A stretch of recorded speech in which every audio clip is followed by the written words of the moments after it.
The following program is being brought to you on the Voice America Business Channel. For more information about our network and to check out additional show hosts and topics of interest, please visit voiceamericabusiness.com. The Voice America Talk Radio Network is the worldwide leader in live Internet talk radio. Visit voiceamerica.com. The views and ideas expressed on the following program are strictly those of the hosts or guests and do not necessarily reflect the views and ideas held by the Voice America Talk Radio Network, its staff, and management.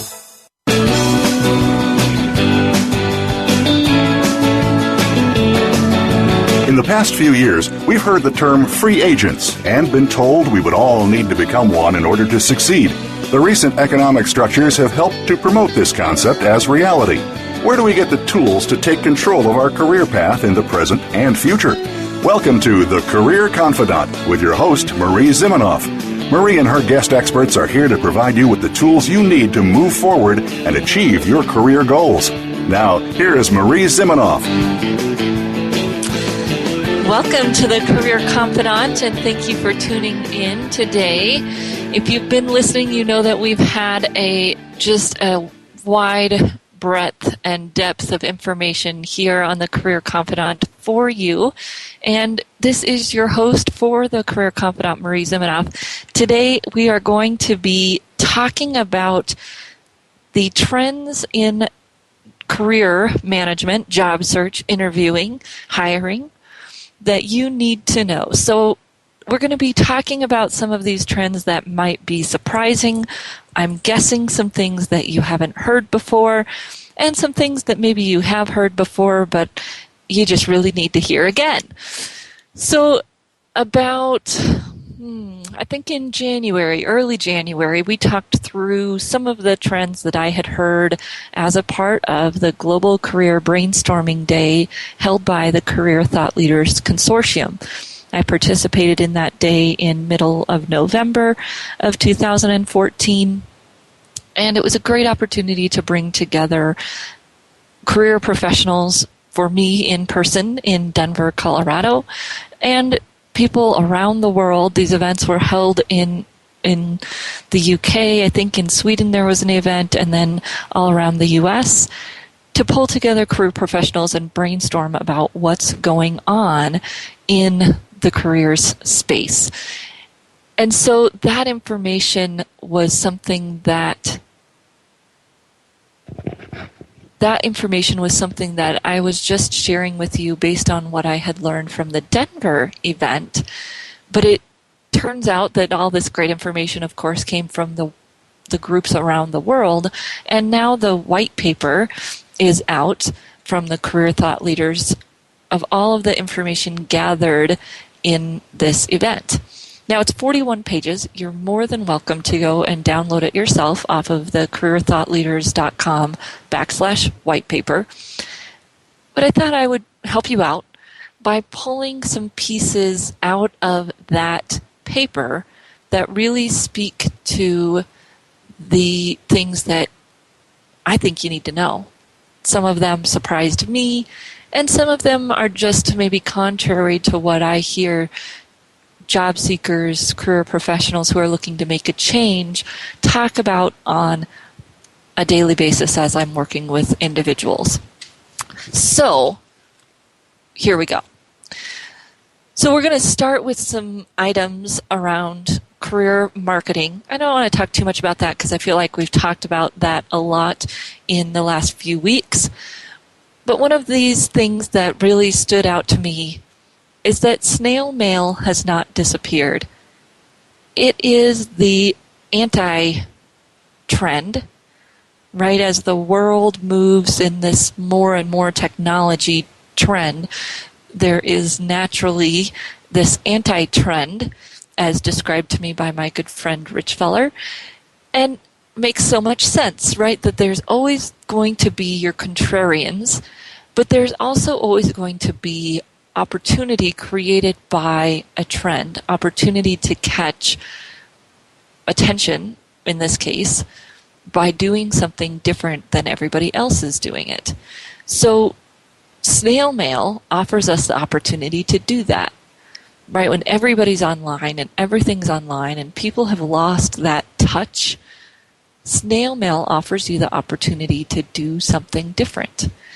And so if you're thinking about, and I think about this in a lot of different ways, if you're thinking about sending a document to somebody, try snail mail, a resume, a cover letter, a thank you note. Think about the opportunity to stand out as maybe being the only piece of real mail in that person's junk mail pile, right? And how we might be able to leave behind a little bit better impression if we use that snail mail. So again, maybe contrary to what we think, oh, everything's going technology. Well, there's this part of that trend that means snail mail is making a resurgence in some ways. So thinking about contrary to what you might think, and I get asked this a lot, so our career professionals group tends to agree that LinkedIn premium service appears to be of limited value to most people. So there might be an opportunity to send more in-mail, approaching people you don't know cold through in-mail, typically not the best way to get a response anyways. There's a lot of things we can do on LinkedIn if we know how to use it that don't require that premium service. And as networking gets more and more genuine and personal, takes more depth and time, actually, networking is moving in that direction where people want it to be real, not just a, hey, I'll shake your hand, you shake my hand, and we'll move on kind of thing. LinkedIn is kind of following suit, that if you're wanting to connect with people on LinkedIn, building those relationships and building real relationships that then let you connect with more people is the way to go, versus paying for the premium service, connecting people cold through in-mails. It just isn't having the same ring that maybe it did a few years ago, if ever, I would add to that. Now, interesting, and we've had a few discussions about this recently on the show when we had Joe here from Blue Steps. He was talking about reaching out to recruiters and how to do that. And interestingly, that this group of career professionals, one of the trends they are seeing is that recruiters expect you to reach out to them versus just applying to a position. Of course, you have to do this well, right? You have to be able to add value, connect with them in a way that matters, do those things in a way that makes sense. And that's preferred to simply sending an application in, as we know we all fall into that black hole. So if you're interested in that, that was the show on January 26th, where we talked to Joe from Blue Steps, a recruiting executive search firm, and he shared a little bit with us about how to connect with recruiters. But recruiters are expecting that versus just applying to the position.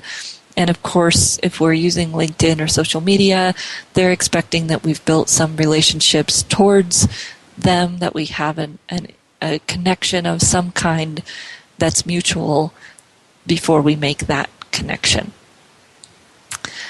So we're going to maybe put some of these things together because they have to do with the interview process. Well, actually, we're going to skip that and come back to it. My apologies. So recruiters are seeking tools that emphasize who the candidate is and not just where they've been. So this is where you're seeing the increase of, and this is throughout the white paper, you're seeing this increase of social recruiting. So employers using Facebook, using LinkedIn, they're using systems that help them connect to their employees' connections So there's actually software out there that would allow me as an employer to see Joe, who's my finance guy.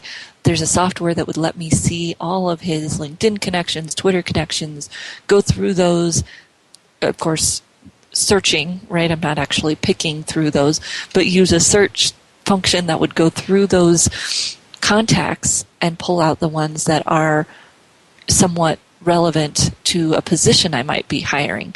So recruiters are using these very intelligent social systems to hire, which in some ways is contrary to this big push around applicant tracking systems, right? Again, you have this trend going towards applicant tracking systems and SEO, search engine optimization, keywords in your resume.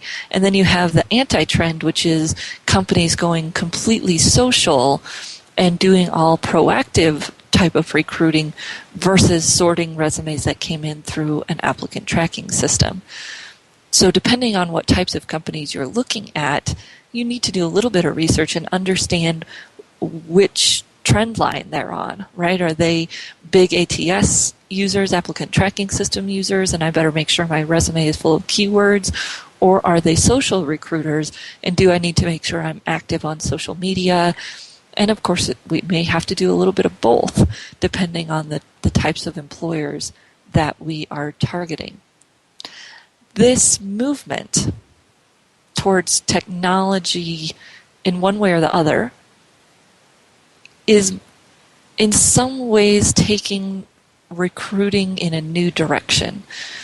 Companies are bringing that more internally because, of course, it's harder to do social recruiting with an external recruiting firm, right? We want our own team managing that and internal branded team doing that. And so in some ways, recruiting is being eroded by either the software system that's taking the place in companies who are going that route, or the social recruiting by companies that are going that route. So as these things evolve, we have to keep our eye on that. But a lot of it's just knowing your company and knowing what they're using to hire. Not surprising, perhaps, but very important to know and to realize that networking is still the number one way of getting a job. Networking is still the number one way of getting into a company. And you've got all these distractions around technology, and especially on the applicant tracking side of things. But all the social media stuff is a way of networking, right? That's all it is technology for networking. And so if you're using it in that way, it'll be very powerful for you. But networking is still the number one way. And for most of us, it's someone we already know, love, and trust. It's not that we have to go out and build this new network necessarily.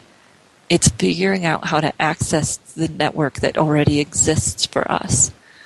And as that happens and networking continues to be that way that people find jobs, as I said, it's also becoming more authentic or maybe longer term. A long time ago, maybe even a year ago, I did a show called, Skip the Elevator, Take the Stairs. And that's really the way networking is going. I don't want your elevator pitch. I want to get to actually know you, and I want to feel like you actually want to get to know me versus this very transactional interaction.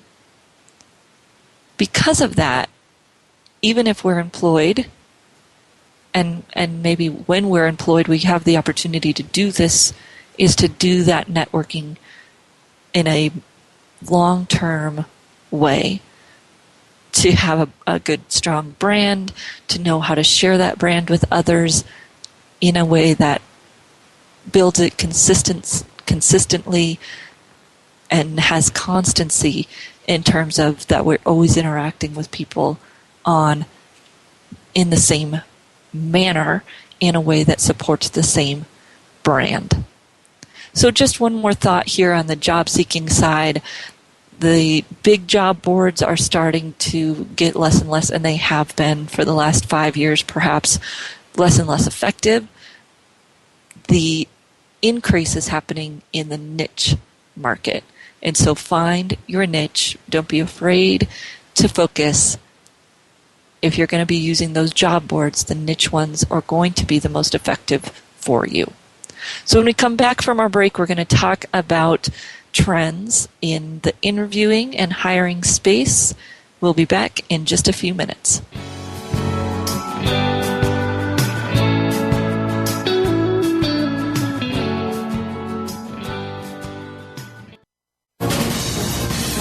Voice America Business Network, the bottom line in business. You know that the career landscape has changed and that you need to be proactive about managing your career. You can have the foresight, skills, and confidence you need to take charge of your career and seize opportunities. A strategic advantage and career expert, Marie Zimenoff has helped thousands of leaders like you get focused, get found, and get hired. Visit getcareersmart.com to find out more. That's getcareersmart.com or call 800-521-2080 to schedule your complimentary consultation. Is your business model robust enough? In today's ever-changing business environment, leaders are working to transform themselves and their business. Tune in to Business Reinvention with your host, Nancy Lynn, for insights on emerging trends and business innovations to help you stay ahead of the game. You'll learn from stories of inspiration, innovation, and forward thinking. Listen for Business Reinvention, live every Tuesday at 8 a.m. Pacific Time, 11 a.m. Eastern Time on the Voice America Business Channel. Many industries have been revolutionized by technology in the last decade. Books, music, TV, communications, and now it's happening to our money and the way we pay. Tune in to Breaking Banks with Brett King for a look at how technology and customer behavior will bring about more changes in banking in the next 10 years than in the last 200 years. Listen every Thursday at 3 p.m. Eastern Time, noon Pacific on Voice America Business Channel or on AM 1160 The Voice. You'll never look at your bank account the same again. From the boardroom to you, Voice America Business Network.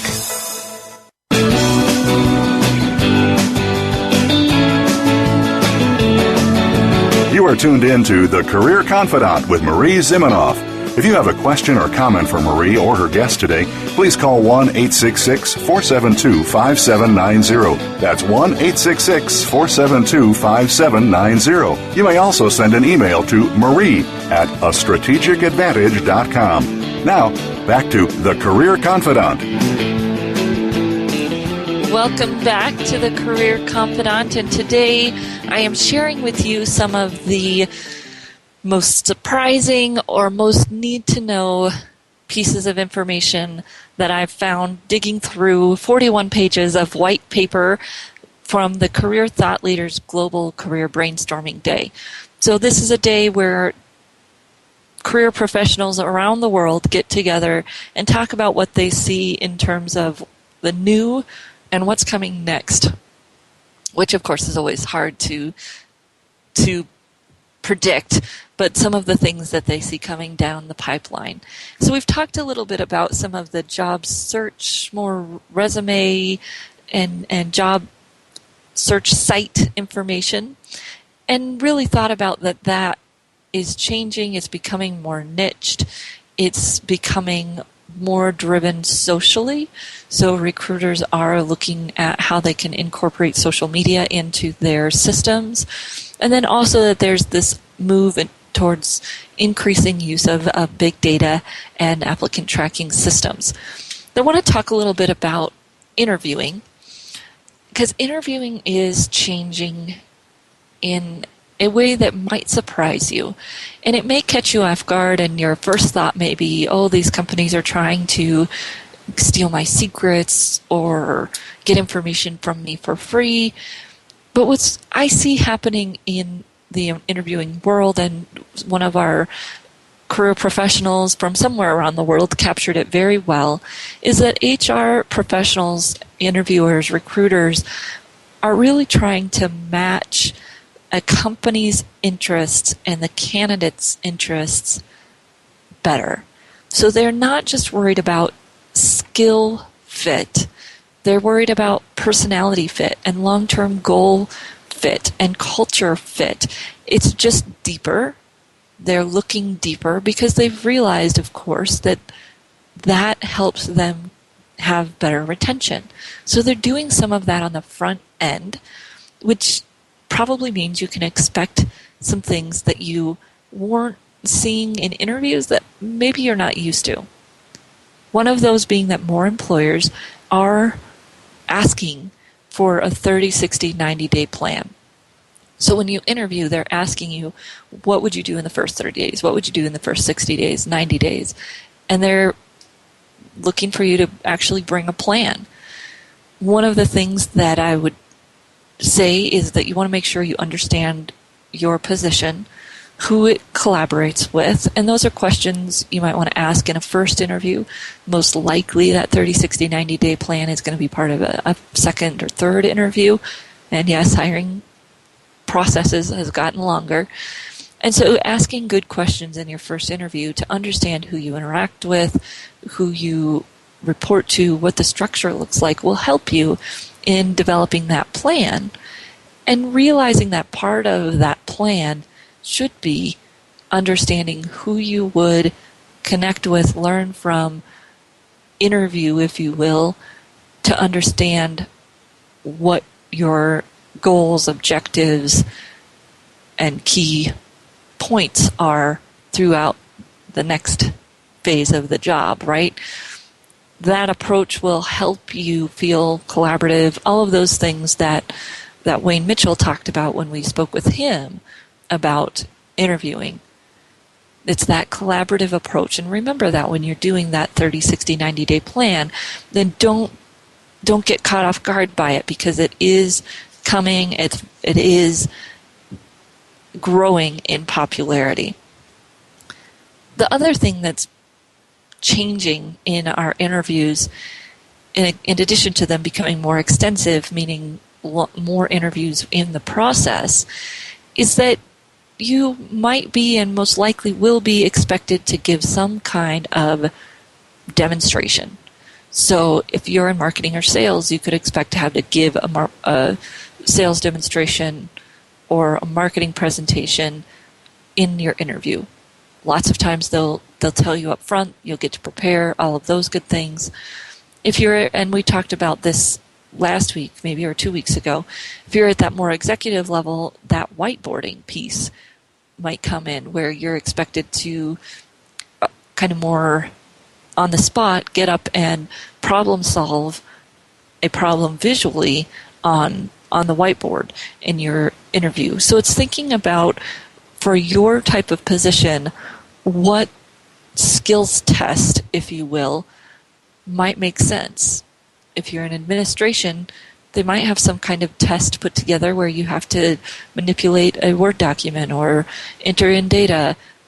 If you're in a manager role, again, it might be that more whiteboarding, sales, presentations.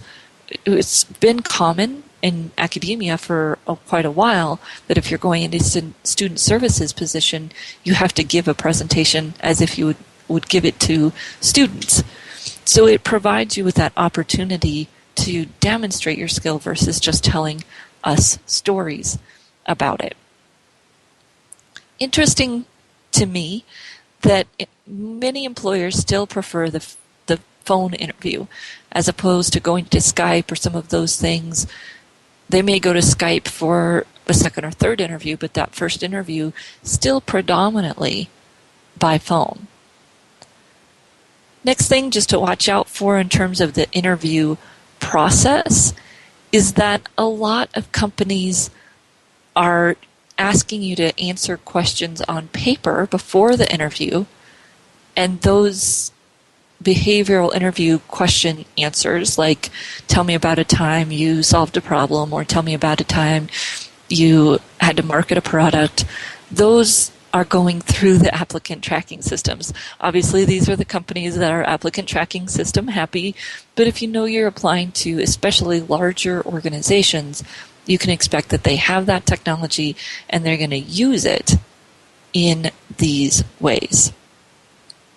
So thinking about how all of this is changing in terms of the way that we're interviewed, of course we know that companies are looking at us on Facebook, but you might not be aware that companies are actually spending big money to build Facebook pages to attract the kind of talent they want. So if you wanted to hire a service manager for an auto dealership, a big one, let's say Ford, they'd go out there and build a page on Facebook that is a careers page, just focused on marketing that position. And Facebook is awesome at their data.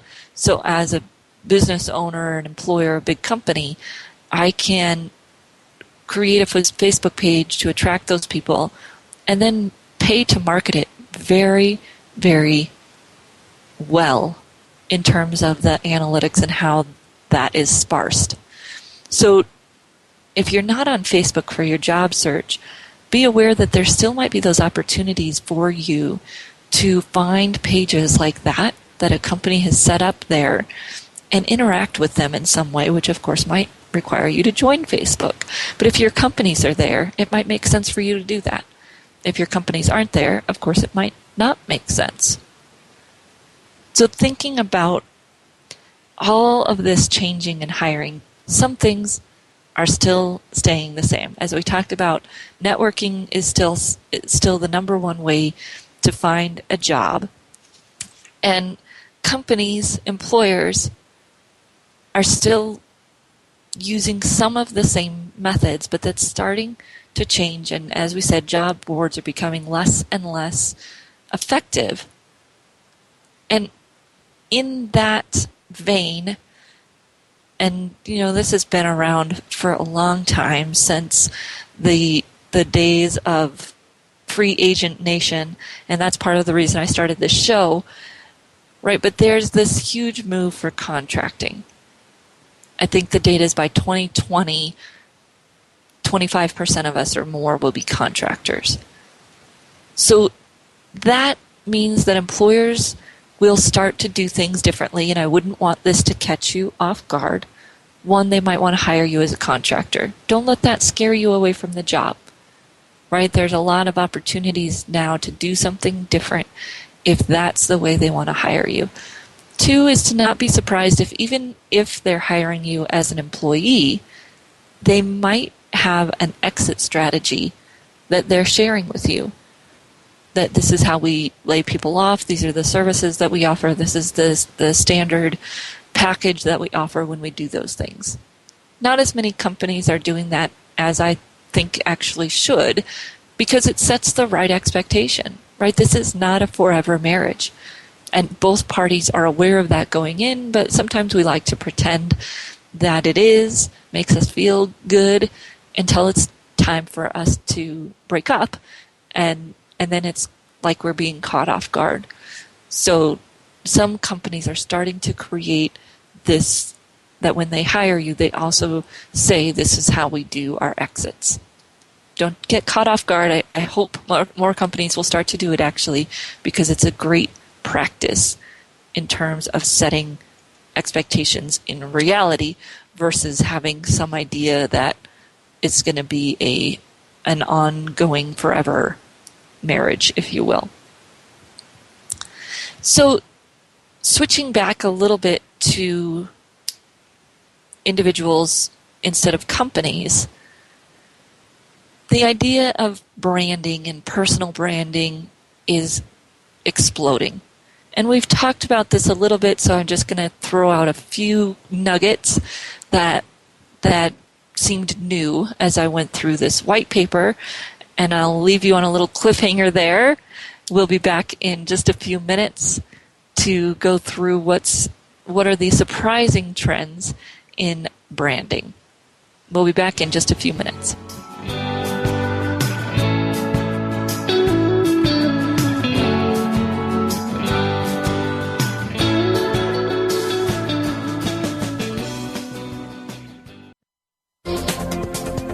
business community's first choice in Internet Talk Radio, Voice America Business Network. You know that the career landscape has changed and that you need to be proactive about managing your career. You can have the foresight, skills, and confidence you need to take charge of your career and seize opportunities. A strategic advantage and career expert, Marie Zimenoff has helped thousands of leaders like you get focused, get found, and get hired. Visit getcareersmart.com to find out more. That's getcareersmart.com or call 800-521-2080 to schedule your complimentary consultation. Conversations concerning money can be a bit daunting. There can be limitations with building wealth, and in general, people don't want to discuss their money until now. Listen each week for Conversations with Money, featuring Franco Caligiuri and Marissa Sipolinski.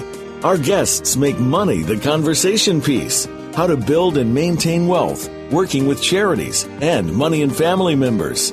Listen every Tuesday at 1 p.m. Pacific Time, 4 p.m. Eastern Time on the Voice America Business Channel. Are you a business innovator or are you just sitting on the sidelines? Tune in every week for Coffee Break with Game Changers, presented by SAP. Host Bonnie D. Graham talks to a cross-section of the movers and shakers who are leading by example. They will share best practices and innovative ideas to keep you thinking and moving along with the best. Join us for Coffee Break with Game Changers, presented by SAP, Wednesday mornings at 11 a.m. Eastern Time, 8 a.m. Pacific Time on the Voice America Business Channel.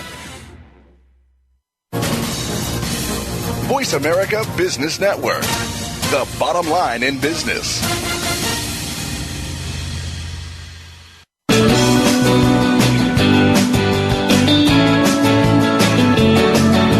You are tuned in to The Career Confidante with Marie Zimenoff. If you have a question or comment for Marie or her guest today, please call 1-866-472-5790. That's 1-866-472-5790. You may also send an email to marie@astrategicadvantage.com. Now, back to The Career Confidante. Welcome back to the Career Confidant, and today we're going through some of the most surprising or need-to-know pieces of information that came out during the Global Career Brainstorming Day, where career professionals from across the world actually got together and talked about what they saw coming up. So we've talked a little bit about the resume and job search trends, and then we just spent some time talking about interviewing trends and how interviewing is changing. And now we're going to talk a little bit about branding. Again, this is an area that we've covered in the show a lot recently, so I just want to pick out the most surprising or need-to-know things here. So we know that personal branding has become more important, and people are expecting you to have a brand. And, one of the things that came out was this personal brand statement or slogan, tagline, if you will, for you as an individual has become more and more important. I don't think that it's necessarily the focus on, you have to have the right 6 words in terms of a slogan or a tagline, but it's more about that you have to have your essence defined. And a lot of times that can be boiled down into some kind of a slogan, but it's really, who are you? What do you do differently? What's your focus? What's your passion? Those are all really hard questions, and that's why it's hard to come up with a tagline. But as you're working through your brand, that's what you're thinking about, is how can you get to something that's uniquely you and adds value for your employer. And that's becoming more and more important.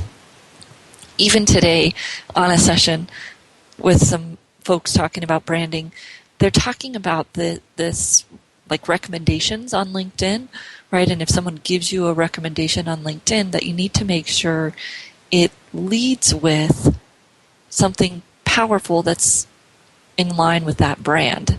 Not, I know Susan from working with her at blah, blah, blah, right? They're taking up that valuable real estate in those first few words with something that doesn't add any value.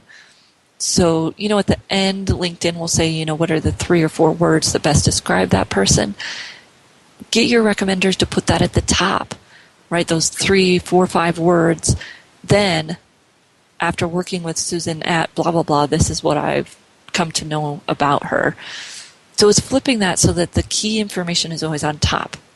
And in your LinkedIn profile, your resume, all of those pieces, that's what we're talking about, I think, most importantly when we talk about the career branding statement, is that are you putting the best and right stuff up top that's really in line with your brand? Your summary, your LinkedIn profile, right? Again, don't start with some history. Give me the thesis statement, if you will, and then tell me the story. Thinking about that space and our brand and what people see about us first, reputation management or online brand management is just blowing up. So that when I Google you, let's say that even I'm a purchaser at Home Depot and we need lumber. And we've always used the same lumber company, but I'm going to go out and I'm going to search to see if there's somebody different that we might be able to use.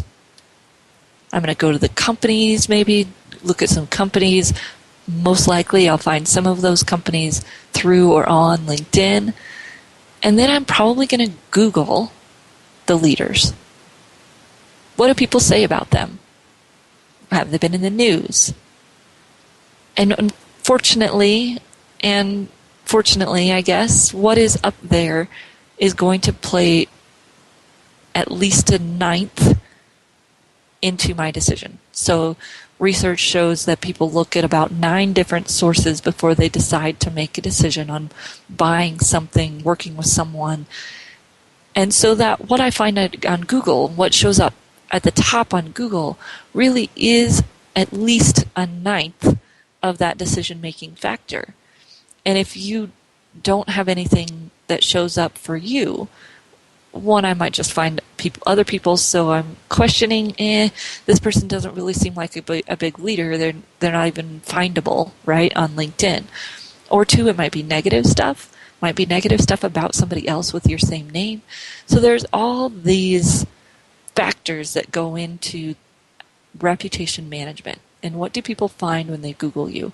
Of course, this is where LinkedIn plays a big part because LinkedIn has worked very hard to come up at the top of the search rankings for Googled names. They like that, right? Those two are little buddy holding hands. And if we aren't on LinkedIn or we don't have a presence on some other kind of social medium, the news that might come up first for us, maybe us, may not be us, maybe good, may not be good, right? But you can, to some extent, control that. And reputation management systems and coaches, and it's just blowing up in that area because of that. Now, of course, if you want to really ensure that you'll know what comes up first on someone's Google search about you, video. Video scares most of us, right? But it is so important in terms of your reputation management and your brand. It doesn't have to be your face, right? It can be a slide share that you're narrating, maybe a headshot of you at the beginning and end, something that shows your face is nice. And of course, if you can do a live video, that's going to be great. Edited live video, of course. But that video is so key in your reputation management, in taking control of your Google results. Other things, if you haven't seen it in terms of your branding, around thought leadership, right? Because a lot of your brand is what's out there that shows you're an expert at what you do. LinkedIn's publish feature, everybody's using it, and so you might think that diminishes it, but it's really just about building your brand so that when I look at your LinkedIn profile, I can see that you're examples of thought leadership. It's noise, yes, But it's when somebody does find you, and it should be the right person that finds you if you're doing some of the other basics of LinkedIn in terms of your keywords and your interactions, what will they see about what you know? What will they see about what you can do? That's that LinkedIn Publish feature allows you to do that, to build thought leadership into your brand. So let's switch gears here a little bit and talk about some of the things that are going on internally inside organizations. And this is maybe one of the most predictive things that I see in the white paper, and a little bit of this is going to come from my own conversations recently. But education and the way education is perceived is shifting. So right now I feel like we're at maybe a pinnacle of degree validation. So we have risen to the absolute top, I think, in terms of how much people are valuing a degree, a bachelor's degree. It's almost like you have to have a bachelor's degree to do anything. It seems like we've almost completely filled the market with MBAs, right? The MBA has started to lose a little bit of its pizzazz, its differentiation for sure, because so many people have one now. You can get them online. And so what I see, and again, this is very predictive, happening in education, as employers are really shifting to certificate requirements, and again, what my friend Rich Feller would call a micro college. So there are little organizations popping up to offer very specific depth type skills for individuals in that market. And as the value of degrees and some of those things just become very basic, and they still may be required, but they aren't going to be differentiators, you're going to start to see that difference in what people are requiring, and more certifications, more depth, very specific to what we do. It's the wave of the specialist, if you will. And of course, it'll probably rebound later, but I think we're kind of at the beginning of the specialist movement at this point. So companies are expecting individuals to develop talent themselves, seek out their own development, and in the mode of bifurcation that we've been talking about, there's going to be this group of contractors that's in charge of their own professional development. They have a lot of perks in terms of getting to plan their own work life, find their own work, be in charge of who they work for, all of those things. And then you're going to have this arm of people who companies kind of baby, if you will. And those are the, identified early as high performers, really nurtured, create talent paths for these people within organizations. And so there's going to be this lots of talent development perhaps going on in organizations for those people that have been put on that path. And then the rest of us, and I'll say us because I'm definitely in that contractor path, are going to be in charge of our own development, again, acting more as that business of one, whether we're contractors all the time or maybe we're getting employee gigs, we're in charge of that career direction versus the company providing that for us. And just, this stuck out to me because we don't talk about it that much, but the idea of franchises and franchise consulting, and that's really experiencing growth as especially the workforce ages and people look to semi-retire or do something different, stop working for the quote-unquote man. You'll see more in terms of franchise opportunities and franchise resources that will be coming out. So as we think about this hiring world and talent development, really it's a you take charge of it world. You take charge of your professional development, you take charge of your education, and doing all of those things, which again is why we started this show. So interesting that all of these career professionals around the world are seeing that same trend. So we've gone through quite a few trends here from our white paper. We're going to go on another short break, and when we come back, we'll close out with a few more need-to-know or surprising trends from the Global Career Brainstorming Day 2014.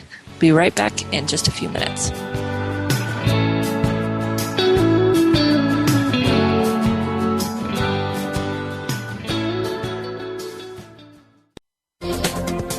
The business community's first choice in Internet Talk Radio. Voice America Business Network. You know that the career landscape has changed and that you need to be proactive about managing your career. You can have the foresight, skills, and confidence you need to take charge of your career and seize opportunities. A strategic advantage and career expert, Marie Zimenoff has helped thousands of leaders like you get focused, get found, and get hired. Visit getcareersmart.com to find out more. That's getcareersmart.com or call 800-521-2080 to schedule your complimentary consultation. Engage with Andy Bush takes you inside the mind of a top global market and public policy analyst who has been featured regularly on CNBC, Yahoo Finance, and numerous radio and television programs. Our program will bring you guests and stories from the top of the political and business worlds. Each show includes Andy's point of view roundup and what it means for you at home. Life's complicated. Let Andy help you figure it out. Tune in every Friday at 12 noon Eastern Time, 9 a.m. Pacific on the Voice America Business Channel. When it comes to business, you'll find the experts here. Voice America Business Network.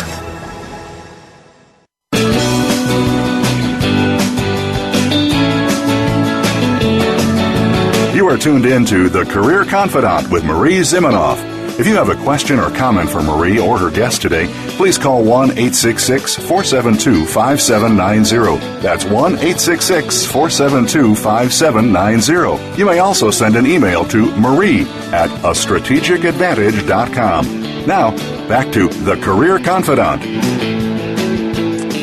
Welcome back to The Career Confidant, and today we are talking about trends as found through the Global Career Brainstorming Day 2014 in November.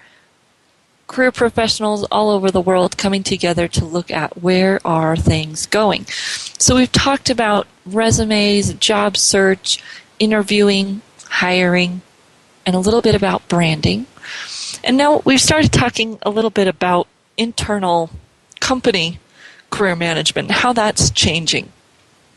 So a few things here that caught me off guard or I thought were surprising. You know, that employers, and maybe you're seeing this in your company, and if you don't realize it's a trend, you may be frustrated, that employers are increasingly abandoning the performance review. So they're using technology and doing some different things, and we'll see how that practice works out. That'll be interesting.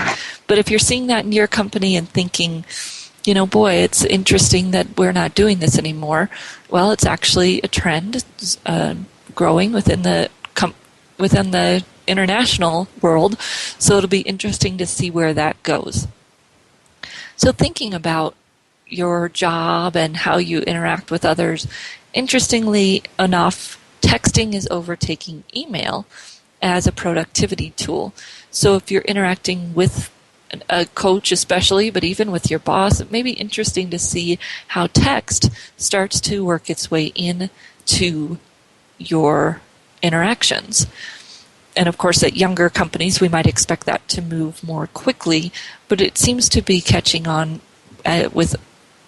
in all age groups because email has become so cumbersome.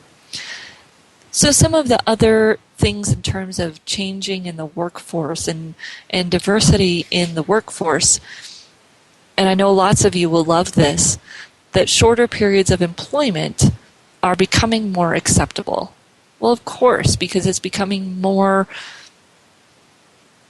consistently in the workforce, it's becoming more prevalent that people don't work as long at any one job. Used to be even 4 years ago, if you had short job spurts on your resume, people called you a job hopper, and it was just very negative. And now as jobs are becoming more project-based, if you will, this shorter periods are becoming more acceptable, which is great, I think, for most of us, as that has been the reality for at least the last 5 years. That has just been a reality, and now it's starting to be seen as employers as acceptable. So good for them for catching up with the rest of us, and we were already where we were already at.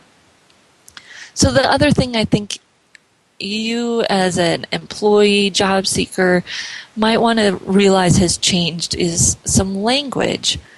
When you talk with people and you talk about work-life balance, that term is most definitely on its way out. Today people are talking about work-life blend rather than balance, realizing that balance is not really attainable, right? It's an ebb and flow, and it's never probably going to actually feel balanced. It's this idea that we're trying to figure out how to blend the two rather than believing we can ever find a balance.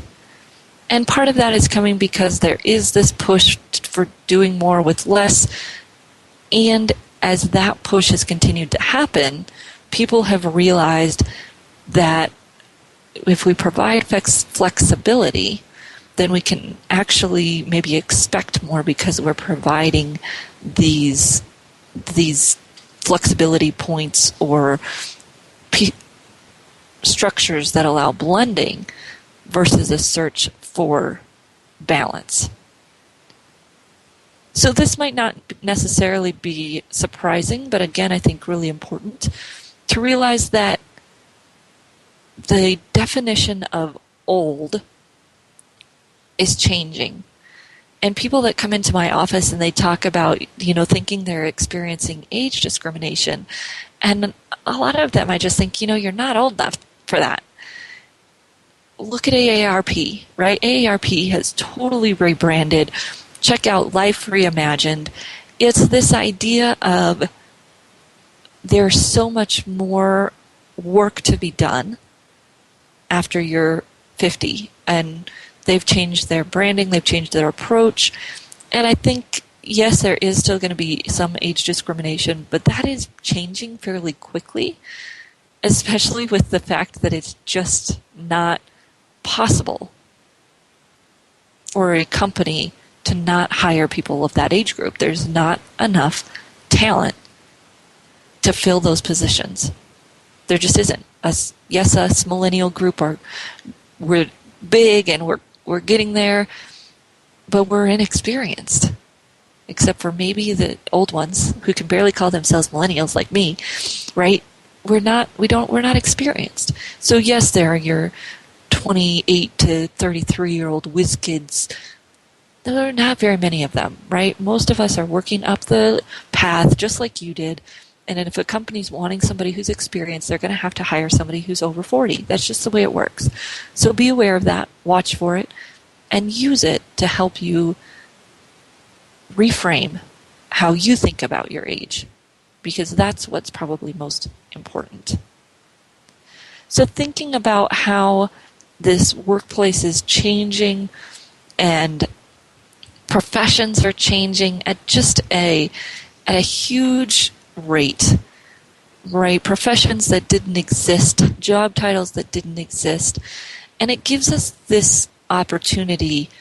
There's some titles in here that people have said they're hearing about: social networks marketer, networking manager, social networks content manager. But those are just a few of a realm of new opportunities that require, again, most of them a very specific skill set that you're not necessarily going to get in a degree, that are, if they're interesting to you, it provides you this opportunity to go and get the training, dive deep, and be able to get those positions, because there aren't very many people that have that expertise. It doesn't matter what age they are, right? I work with lots of young people who don't know how to actually use social media as a tool. Just because they're on it doesn't mean they know how to use it as a tool. So thinking about all those opportunities that exist, that is part of your next world, right? That's part of the opportunities that are out there. And as things start to change more quickly and continue to change more quickly as they have over the last 60 years, how can we capitalize on those opportunities? By being able to see where they're going, see where industries are going, see where trends are going, and be in the right place, take the chances to capitalize on those opportunities. So if you're interested in looking at this further, especially if you happen to be a career professional and you're listening, there's lots of great stuff in here for career professionals, resume writers, coaches. There's also, as we've gone through today, great information in there for job seekers, career professionals, people who are employed and want to take care of their own career. Great information in there for you. So again, that's www.careerthoughtleaders.com. We will continue to bring you great guests and experts to talk about what are the trends and the things you need to know to manage your own career as we move forward into the wild world of the next phase of our economy. We'll be right back here next week on The Career Confidant.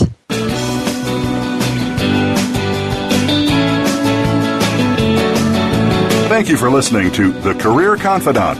Marie Zimenoff will return again with another terrific guest next Monday at 6 p.m. Eastern Time, 3 p.m. Pacific on the Voice America Business Channel. Be sure to join us then.